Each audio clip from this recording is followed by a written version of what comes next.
नाविक और व्यापारी। बहुत समय पहले की बात है। एक शांतिपूर्ण गांव के पास एक नदी बहती थी। उस गांव में राम नाम का एक मेहनती नाविक रहता था। राम ईमानदार, परिश्रमी और सादगी भरा जीवन जीता था। वह अपने छोटे से नाव के सहारे नदी पार करने वालों को अपनी सेवा प्रदान करता और अपने परिवार का पालन पोषण करता था। एक दिन एक अमीर व्यापारी मोहन उस गांव में आया। मोहन दूर के शहर से माल खरीदने और बेचने का काम करता था। वह गांव के बाजार में व्यापार करने के बाद अपने माल को दूसरी ओर के शहर में ले जाने की योजना बना रहा था। मोहन ने नदी पार करने के लिए राम की नाव किराए पर ली। जब मोहन ने अपनी भारी भरकम माल से भरी बोरियां नाव में रखीं, तो राम ने उससे कहा, यह नाव भारी सामान नहीं झेल सकती।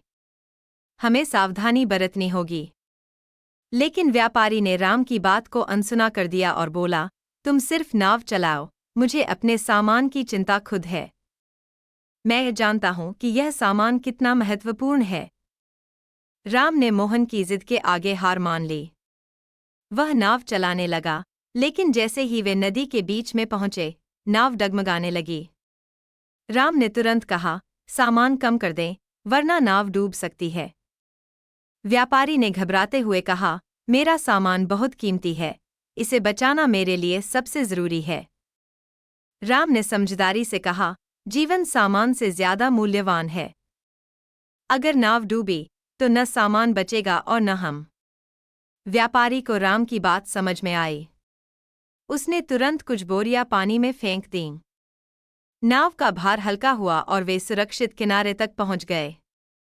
किनारे पर पहुंचने के बाद व्यापारी ने राहत की सांस ली। उसने राम से कहा, आज तुमने मुझे एक बड़ी सीख दी है। मैं हमेशा अपने लाभ और लालच अगर हम लालच और अहंकार में फंस जाए तो मुश्किलें बढ़ जाती हैं। उस दिन के बाद व्यापारी ने अपनी जीवन शैली बदल दी।